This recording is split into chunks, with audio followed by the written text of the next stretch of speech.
অন্যান্য স্বাভাবিক দিনের মতোই শুরু হয়েছিল আজকের এই ব্যস্ততম দিনটাও। কিন্তু কে জানতো আজকের এই দিনে ঘটতে চলেছে এমন কিছু রহস্যময় ঘটনা যা সবার কল্পনারও বাইরে। একটি ব্যস্ততম মদের বারে প্রতিদিনের মতোই আজকেও ছিল মানুষের কোলাহল, কিন্তু এরপর যা ঘটে তার জন্য কেউই প্রস্তুত ছিল না। হঠাৎ একটা বিকট গুলির শব্দে দুটি রহস্যময় মৃত্যু এবং কিছু সংখ্যক লোক ওই বাড়ির মধ্যে আটকা পড়ে যায়। আর এরপর ঘটতে থাকে অস্বাভাবিক সব ঘটনা যা দেখার জন্য তারা মানসিকভাবে মোটেও প্রস্তুত ছিল না। বার থেকে বের হলেই তাদের মৃত্যু নিশ্চিত।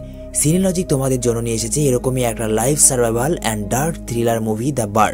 তো চলো গল্পে যাই। আর বন্ধুরা, গল্পে যাওয়ার আগে তোমাদের কাছে আমার একটা ছোট্ট রিকোয়েস্ট, তোমরা ভিডিওটা তো সম্পূর্ণ দেখো কিন্তু চ্যানেলটাকে সাবস্ক্রাইব করার পরিমাণ একেবারেই কম, তাই তোমাদের ভালোবাসা আর আমার রিকোয়েস্টে চ্যানেলটাকে সাবস্ক্রাইব করে দিও।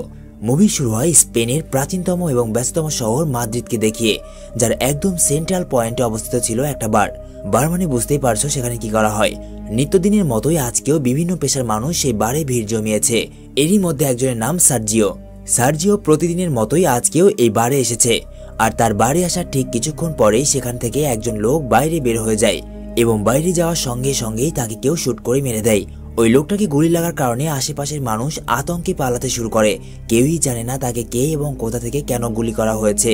কিছুক্ষণের মধ্যেই এই জনবহুল ব্যস্ততম শহর একদম নিস্তব্ধ হয়ে যায়। কোথাও কেউ নেই, সবাই পালিয়েছে। কিন্তু এখনো এই বাড়ির মধ্যে কিছু মানুষ আটকা পড়ে রয়েছে। মানুষগুলো এরকম ঘটনা চোখের সামনে ঘটতে দেখে সঙ্গে সঙ্গেই পুলিশকে ফোন করে, কিন্তু কোনো এক অজানা কারণে কানেকশন ডিসকানেক্ট হয়ে যায়। আর এরপর সেখানকার একটা লোক বাইরে গিয়ে মারা যাওয়া ওই লোকটার কাছে যায় এবং কিছুক্ষণের মধ্যে আচমকায় তাকেও কেউ শুট করে মেরে দেয়। আর এই জন্য বাড়ির ভেতরে থাকা সবাই অনেক ভয় পেয়ে যায় এবং লুকিয়ে পড়ে। তারা একটা ব্যাপার কিছুতেই বুঝতে পারছিল না, কেন তাদের সবার ফোনে একসঙ্গে কানেকশন প্রবলেম। সেখানে থাকা একটা মেয়ে যার নাম অ্যালিনা, সে বলে আমাদের এই সময় টিভি চালু করা উচিত, কারণ শহরে যদি কোনো ভয়ঙ্কর সমস্যার সৃষ্টি হয় তাহলে অবশ্যই সেটা আগে টিভিতে দেখাবে। কিন্তু দেখা যায় টিভি অন করলেও সেখানে এই বিষয়ে কোনো নিউজই নেই। এরই মধ্যে সেখানকার একজন বাইরে তাকালে দেখতে পায় বাইরে যে দুটো লাশ পড়েছিল সেগুলো আর সেখানে নেই, এমনকি সেখানে পড়ে থাকা বিন্দু মাত্র রক্তটুকু নেই। তারা কিছুই বুঝতে পারে না তাদের সাথে হচ্ছেটা কি। যাই হোক, সেখানে থাকা সকল মানুষের মাথায় বিভিন্ন ধরনের চিন্তা এবং প্রশ্ন ঘুরতে থাকে। তখনই সেই বাড়ি কাজ করা একজন লোক বলে ওঠে, আমার মনে হয় যে এই কাজটা করেছে সে চায় না আমাদের মধ্যে কেউ এই বার থেকে বাইরে বের হোক। একথা শুনে সার্জিও বলে, আমার মনে হয় আমাদের মধ্যে এমন কেউ লুকিয়ে আছে যে একজন টেরোরিস্ট বা ভয়ঙ্কর কোনো আসামি যাকে পুলিশ মারতে চায়। তার কাছে এমন কিছু থাকতে পারে যেটা পুরো দেশের জন্য হুমকি। তখনই আবার ওই লোক যে এই বারে কাজ করে সে বলে ওঠে, যদি তাই হয় তাহলে পুলিশ সবাইকে মারছে কেন? তারা এসে ক্রিমিনালকে ধরে নিয়ে গেলেই তো হয়। আর রাস্তায় পড়ে থাকা লাশগুলোরই বা কি হলো?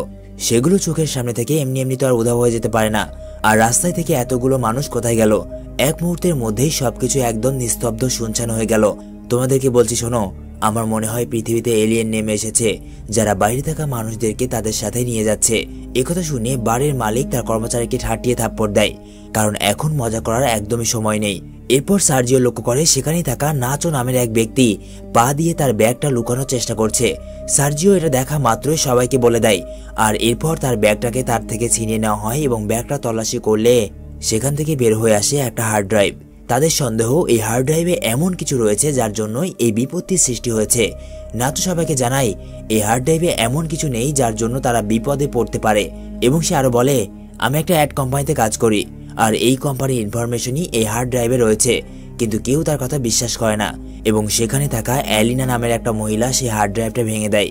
কিন্তু আসলেই সেই হার্ড ড্রাইভে কিছুই ছিল না। নাচো কষ্ট তো পেয়েছিল, কিন্তু এইবার সে সবাইকে চেক করতে চায়, কারণ তার দোষ না থাকা সত্ত্বেও সবাই তাকে সন্দেহ করেছে। সে টেবিলের দিকে ইশারা করে এবং বলে, টেবিলের উপর রাখা ওই ব্রিফকেসটা কার? আমার মনে হয় ওতেই কিছু রয়েছে। একথা শুনে সার্জিও ঘাবড়ে যায় এবং বলে, ওইটা আমার, ওতে কিছু নেই। আর এরপর সে ওই ব্রিফকেসটা নিতে যাবে, এর আগেই এই বাড়ির মালিক ব্রিফকেসটা তুলে নেয় এবং তার হাত থেকে ওই ব্রিফকেসটা কেড়ে নেয় সেখানে থাকা একজন ভিক্ষুক। আসলে ওই ভিক্ষুকও এই বাড়ির মধ্যে আটকে গেছে। সার্জিও তাকে বারবার ওই ব্রিফকেস খোলার জন্য নিষেধ করছিল, কিন্তু সে কোনো কিছু না শুনেই ব্রিফকেসটা খুলে দেয় এবং সেখান থেকে বের হয়ে আসে মহিলাদের ব্যক্তিগত বিভিন্ন পোশাক আশাক। সেখানে থাকা সবাই আবারও হতাশ হয়ে যায় এবং কিছুই বুঝতে পারে না তাদের এখন কি করা উচিত। সবাই একরকম হাল ছেড়েই দিয়েছে। তাদের সামনে এখন অপেক্ষা করছে শুধুমাত্র মৃত্যু। ঠিক তখনই সবার কানে ভেসে আসে সেই বাড়ির ওয়াশরুম থেকে একজন লোকের কাশির শব্দ। সবাই আস্তে আস্তে ওই ওয়াশরুমের কাছে যায় এবং ওয়াশরুমকে খোলার চেষ্টা করলে দেখতে পায় সেটা ভেতর থেকে লক করা। আর এখন তাদের কাছে একটাই রাস্তা, দরজাকে ভাঙতে হবে। তো কথা মতোই কাজ, তারা দরজাকে ভাঙার চেষ্টা করে, কিন্তু দরজা এতটাই মজবুত যে কিছুতেই ভাঙছিল না। সম্ভবত এটা কাকলি ফার্নিচারের। যাই হোক, এরপর সার্জিও তার কাছে থাকা একটা বন্দুক বের করে এবং শেষ পর্যন্ত দরজাটা ভেঙেই ফেলে। আর এরপর তারা দেখতে পায় ভেতরে একজন মানুষ অসুস্থ হয়ে পড়ে আছে। তার সম্পূর্ণ শরীর কেমন যেন ফুলে গিয়েছিল, দেখে মনে হচ্ছে সে গভীর কোনো রোগে আক্রান্ত। আসলে এই লোকটি সকালে এই বারে এসেছিল এবং বাথরুমে আসলে অসুস্থ হয়ে পড়ে এবং তখন থেকে এখানেই পড়ে রয়েছে এবং তার কাছে পড়েছিল একটা ইঞ্জেকশন, যেটা দেখে বোঝা যাচ্ছে সে এই ইঞ্জেকশনটা তার শরীরে পুশ করেছে। এলিনা তার কাছে যায় এবং সেই ইঞ্জেকশন তুলে নিয়ে দেখতে থাকে।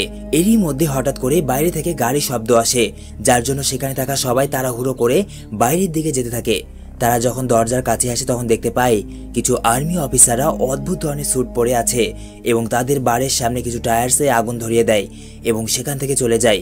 কিন্তু তারা মনে করেছিল হয়তোবা তারা তাদেরকে উদ্ধার করতে এসেছে, কিন্তু এরকম কিছুই না। এরপর বাড়ির মধ্যে চলতে থাকা টিভিতে হঠাৎ করে ব্রেকিং নিউজ আসে।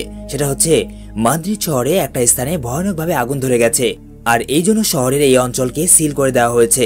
কেউ চাইলে এখন আর সেই শহরে যেতে পারবে না। বাড়ির মধ্যে থাকা সবাই এই নিউজগুলো দেখছিল এবং ভাবছিল কেন সরকার এরকম মিথ্যা নিউজ ছড়াচ্ছে। এরই মধ্যে বাথরুমে পড়ে থাকা ওই লোকটা বাথরুম থেকে বাইরে চলে আসে এবং তারা সবাই পেছন ফিরে দেখতে পায় ওই লোকটা তাদের সামনে দাঁড়িয়ে আছে। তাকে দেখতে অনেকটা অদ্ভুত এবং ভয়ঙ্কর লাগছিল। তার সম্পূর্ণ শরীর কেমন যেন অদ্ভুতভাবে ফুলে গিয়েছিল, চোখগুলো মনে হচ্ছে বাইরে চলে আসবে এবং এক অদ্ভুত শুভ্র বর্ণ ধারণ করেছিল। দেখে মনে হচ্ছে কোনো জম্বি তাদের সামনে দাঁড়িয়ে আছে। কিছুক্ষণের মধ্যেই সে সেখানেই পড়ে যায় এবং তার মৃত্যু হয়। মৃত্যুর আগে সে বলে, ডোন্ট টাচ মি, আমাকে স্পর্শ করো না। সেখানে থাকা কেউই তার কথার মানে বুঝতে পারে না। এক পর্যায়ে নাচো তার ফোনটা উঠিয়ে নেয় এবং জানতে পারে এই লোকটা একজন আর্মি অফিসার এবং সে তার ফোনে আরো কিছু ছবি দেখতে পায় যেখানে কিছু লোক পিপিই কিট পরে আছে। পিপিই কিট হলো পার্সোনাল প্রোটেক্টিভ ইকুইপমেন্ট। এটা এমন একটা স্যুট যেটা বিভিন্ন ভাইরাস অথবা বিষাক্ত পরিবেশ থেকে নিজেকে রক্ষা করার জন্য পরা হয়, কিন্তু পরিবেশের এখনো এতটা অধপতন হয়নি যে এই ধরনের পোশাক পরিধান করতে হবে। এর মানে অবশ্যই কোনো ভাইরাস থেকে বাঁচার জন্যই তারা এই ধরনের পোশাক পরেছিল আর এই ব্যক্তিও এদের মধ্যে একজন। আর এখন তারা পরিষ্কার বুঝতে পারে যে তাদের এই অঞ্চলকে কোয়ারেন্টাইন করে দেওয়া হয়েছে আর এটা হয়েছে এই লোকের জন্য। আসলে এই লোকটা এমন জায়গাতে কাজ করত যেখানে চারিদিকে ভাইরাস ছড়িয়ে পড়েছিল এবং শেষ পর্যায়ে সেও সেই ভাইরাসেরই শিকার হয়। আর এখন এই বাড়ি থাকা সবাই ভয় পেতে শুরু করে, কারণ তাদের মনে হচ্ছিল তারাও এই ভাইরাসে ইনফেক্টেড হয়ে গেছে। এদিকে নাচো এবং এলিনা মোবাইলে নেটওয়ার্ক ধরানোর চেষ্টা করে এবং এক পর্যায়ে নাচো একটা টেবিলের উপর উঠলে তার ফোনে নেটওয়ার্ক চলে আসে আর এই কথা সে সবাইকে জানায়। সেখানে থাকা সবাই তাকে বলে, এমন কাউকে ফোন করো যে মিডিয়ার সাথে কাজ করে এবং তাদেরকে জানাও যে আমরা এখনো জীবিত রয়েছি, তারা যেন আমাদেরকে উদ্ধার করে। কিন্তু নাচো কাউকে ফোন করার আগেই এই বাড়ি যে কাজ করতো সে তার থেকে এই ফোনটা কেড়ে নিতে চায় এবং বলে, ফোনটা আমাকে দিয়ে দাও, আমি আমার চেনা জানা একজনকে ফোন করব। আর এই জন্য দুজনের মধ্যে ফোন নিয়ে হাতাহাতির সময় টেবিল ভেঙে দুজনের নিচে পড়ে যায়। এগুলো দেখে সেখানে থাকা এক ভদ্রলোক নাচোকে বলে, এই ফোনটা আমাকে দিয়ে দাও, কিন্তু বাড়ির মালিক ভদ্রলোককে ফোনটা নিতে নিষেধ করে এবং বলে, ওই ফোনটা স্পর্শ করো না, কারণ ওই ফোনটা ওই ব্যক্তির যে এই ভাইরাসে মারা গেছে। এমনও তো হতে পারে যে এই ফোনটা স্পর্শ করার সঙ্গে সঙ্গে তুমিও এই ভাইরাসে আক্রান্ত হয়ে যাবে। এর মানে এতক্ষণ অবধি যারা যারা এই ফোন স্পর্শ করেছে তারা সবাই হয়তো বা এই ভাইরাসে আক্রান্ত হয়ে গেছে। ওই ফোন স্পর্শ করেছে 5 জন আর বাকি রয়েছে বাড়ির মালিক, সার্জিও এবং ওই ভদ্রলোক। আর এই জন্য তারা পরিকল্পনা করে এই 5 জনকে এখান থেকে সরিয়ে দেবে। তারা তাদের দিকে বন্দুক তাক করে এবং বলে, তোমরা 5 জন ওই লাশটাকে তুলে নাও এবং বেসমেন্টে চলে যাও, কারণ তোমরা এখানে থাকলে আমরা ইনফেক্টেড হয়ে যাব। আর এটা করতে তারা তাদেরকে বাধ্য করে। কিছুক্ষণ পর দেখানো হয় তারা আসলেই তাদেরকে বেসমেন্টে পাঠিয়ে দিয়েছে এবং বাড়ির উপরে রয়েছে মাত্র 3 জন। এদিকে বেসমেন্টে যেহেতু বাতাস চলাচলের কোনো রাস্তা ছিল না, এই জন্য এখানে থাকা এই বয়স্ক মহিলার শ্বাসকষ্ট হতে শুরু করে। সে আবারও বেসমেন্টের সিঁড়ির কাছে আসে এবং ওপরে থাকা ওই 3 জনকে অনেক জোরে জোরে আকুতির সাথে ডাকতে থাকে, কিন্তু তারা কোনো উত্তর দেয় না, এমনকি দরজাও খোলে না। ঠিক তখনই ওই মহিলার হাত লেগে সেখানে থাকা কিছু মদের বোতল পড়ে ভেঙে যায় এবং দেখা যায় মদগুলো একটা নির্দিষ্ট দিকে বেয়ে যাচ্ছে এবং কিছুক্ষণ পর তারা দেখতে পায় এখানে একটা ছিদ্র রয়েছে যেটা এই শহরের ম্যানহোলের সাথে কানেক্টেড আর তারা চাইলে এপাশ দিয়ে এখান থেকে বের হতে পারে। সেখানে থাকা ভিকুক এটা দেখা মাত্রই ওই ছিদ্রের ওপরের ঢাকনা সরিয়ে দেয় এবং সেখান থেকে বের হওয়ার সিদ্ধান্ত নেয়। যদিও সেখানে থাকা অনেকেই এই সিদ্ধান্তকে সম্মতি দেয় না, কিন্তু ভিক্ষুক এপাশ দিয়ে বের হবেই। আর এই জন্য তারা সবাই এই ভিক্ষুকের শরীরে তেল মালিশ করতে থাকে যাতে সে খুব সহজেই এই ছিদ্র দিয়ে বের হতে পারে। কিন্তু চিন্তা করা যতটা সহজ, বাস্তবায়ন করা ঠিক ততটাই কঠিন। তার অর্ধেক শরীর তো ঢুকে যায়, কিন্তু বাকি অর্ধেক শরীর আর কোনো মতেই বের হতে চায় না। বাকিরা তাকে সাহায্য করছিল। ঠিক এরকম সময়ে ওপর থেকে গুলি করার একটা প্রকট শব্দ তাদের কানে ভেসে আসে। তারা সবাই চমকে ওঠে এবং লক্ষ্য করে দেখতে পায় ওপরের রুম থেকে বেসমেন্টের দিকে ধোঁয়া আসছে। এর মানে উপরে থাকা ওই তিনজনকে কেউ মেরে সম্পূর্ণ বারে আগুন ধরিয়ে দিয়েছে। আর এখন যেহেতু চারিদিকে ধোঁয়া, তাই এখানে টিকে থাকা একেবারে অসম্ভব হয়ে পড়বে। তাই তারা সিদ্ধান্ত নেয় তারা ভিকুকে ওই ছিদ্র থেকে বের করবে। দেখা যায় ভিকুক এখনো ওই ছিদ্রতেই ফেসে রয়েছে। তারা সর্বপ্রথম তাকে সেখান থেকে বের করে এবং সেখানেই বসে চিন্তা ভাবনা করতে থাকে যে এখন তাদের কি করা উচিত হবে। কয়েক ঘন্টা পর আগুন পুরোপুরি নিভে গেলে তারা ওপরে আসে, কারণ বেসমেন্টের দরজাও এই আগুনে পুড়ে গেছে। আর এরপর তারা দেখতে পায় সম্পূর্ণ বারটা একদম আগুনে পুড়ে ছায়ে পরিণত হয়েছে এবং কিছু মানুষ বাড়ির বাইরে থেকে এই বারটাকে সিল করে দিচ্ছে। আর এই জন্য তারা চুপি সারে বাড়ির ভেতরে প্রবেশ করেছে, কারণ বাইরে থাকা ওই ব্যক্তিরা যদি জানতে পারে যে বাড়ির মধ্যে এখনো 5 জন জীবিত রয়েছে, তাহলে তারা আর তাদেরকে জীবিত রাখবে না। নাচও দেখতে পায় সেখানে সার্জিওর বন্দুকটা পড়ে আছে। সে ওই বন্দুকটা তার নিজের কাছে রেখে দেয়। যদিও ওই বন্দুকটা পড়ে গেছে, কাজ করবে কিনা তার কোনো গ্যারান্টি নেই। এরই মধ্যে হঠাৎ করে সেখানে একটা ফোন বেজে ওঠে, আর এই ফোনটা ছিল ওই আর্মি অফিসারের, যে ভাইরাসে আক্রান্ত হয়ে মারা গেছে। এলিনা ওই ফোনটা তুলে নেয় এবং দেখে এটা এখনো সচল। আর এরপর সে ওই ফোনে থাকা বিভিন্ন মেসেজ এবং কল রেকর্ড চেক করতে থাকে। সে দেখতে পায় তাকে কেউ একজন জিজ্ঞাসা করেছে, তুমি কি ভ্যাকসিন নেওয়ার পর এখন সুস্থ আছো? উত্তরে আর্মি অফিসার বলে, না, আমার অবস্থা আরো বেগতিক হয়ে গেছে, আর এই জন্য আমি মাদ্রিদ শহরের একটা ওয়াশরুমে লুকিয়ে আছি। তোমার আমার কাছে আসার কোনো প্রয়োজন নেই। আর এরপর এলিনা আরো পুরনো চ্যাট লিস্ট পড়তে শুরু করে। আর এখানে তারা জানতে পারে ওই আর্মি অফিসারের কাছে এখনো 4টা ভ্যাকসিন অবশিষ্ট রয়েছে। আসলে তারা ওই ওয়াশরুমে যে ইঞ্জেকশন পরে থাকতে দেখেছিল ওইটা ভ্যাকসিন, কিন্তু তাদের চিন্তা ভাবনা ছিল অন্যরকম। তারা ভাবছিল আসলে যদি এই ভাইরাসের ভ্যাকসিন তৈরি হয়ে থাকে, তাহলে কেন এই আর্মি অফিসার মারা গেল, আর বাইরের সবাইকে এভাবে গুলি করে কেন মারলো, এবং কেনই বা এই বারকে সিল করে দেওয়া হলো। এরকম নানা প্রশ্ন তাদের মাথায় ঘুরতে থাকে। এরপর তারা আরো মেসেজ পড়লে জানতে পারে রিসেন্টলি এই ভ্যাকসিন একজনের শরীরে কাজ করেছে, আর এখন সে সম্পূর্ণরূপে সুস্থ। এলিনা এবং বাকি সবাই এই খবর শুনে অনেক খুশি হয়, কারণ তারা যদি এই ভাইরাসে সত্যি আক্রান্ত হয়ে থাকে তাহলে তারা এবারের মতো বেঁচে যাবে। কিন্তু তাদের প্রশ্ন, যদি এই আর্মি অফিসার ভ্যাকসিন নিয়ে থাকে তাহলে সে মারা গেল কেন? আর এর উত্তর তারা পায় আরো কিছু মেসেজ পড়ার পর, যেখানে বলা হয় এই আর্মি অফিসার 2 দিন যাবত অসুস্থ, আর এই জন্য তার শরীরে ভ্যাকসিনের খুব একটা প্রভাব পড়েনি। আর এরপর ওই ফোনটা আবারও বাজতে শুরু করে, মানে কেউ ফোন করেছে, কিন্তু ফোন রিসিভ করার আগেই ব্যাটারিতে চার্জ না থাকার কারণে ফোনটা সুইচ অফ হয়ে যায়।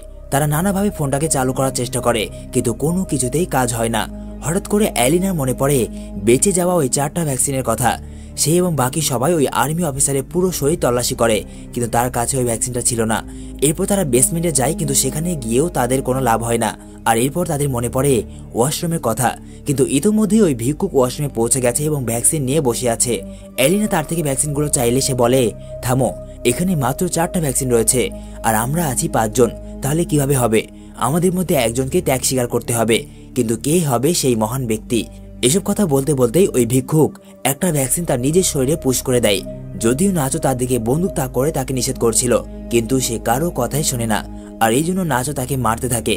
ভিক্ষুক নাচোকে মেরে তার থেকে তার বন্দুকটা কেড়ে নেয় এবং তাদের মধ্যে দেখানো হয় একটা মারাত্মক লড়াই, যে লড়াইয়ের কারণে ভিক্ষুকের হাত থেকে ওই ভ্যাকসিনগুলো বেসমেন্টে পড়ে যায়। আর এই জন্য ওই বেসমেন্ট থেকে একজন বয়স্ক মহিলা ভ্যাকসিনগুলো তুলতে যায়, কিন্তু দুর্ভাগ্যবশত তার হাত থেকে ভ্যাকসিনগুলো ওই ছিদ্র দিয়ে ম্যানহোলে পড়ে যায়। আর এখন তাদের মধ্যে কাউকে সেই ছিদ্র দিয়ে নিচে যেতেই হবে এবং ওই ভ্যাকসিনগুলো নিয়ে আসতে হবে। আর যেহেতু এখানে এলিনাই একমাত্র চিকন, তাই তাকে নিচে পাঠানোর সিদ্ধান্ত নেওয়া হয়। প্রথমে সে রাজি না হলেও পরবর্তীতে ভাইরাসের কথা ভেবে সে রাজি হয় এবং তাকে পাঠানো হয় ওই ছিদ্র দিয়ে ম্যানহলে। সে অনেক কষ্ট করে ম্যানহলে গিয়ে পৌঁছায়, যেখানে শুধুমাত্র নোংরা এবং আবর্জনা পড়েছিল, আর ভ্যাকসিনগুলো এখন তার হাতের নাগালে।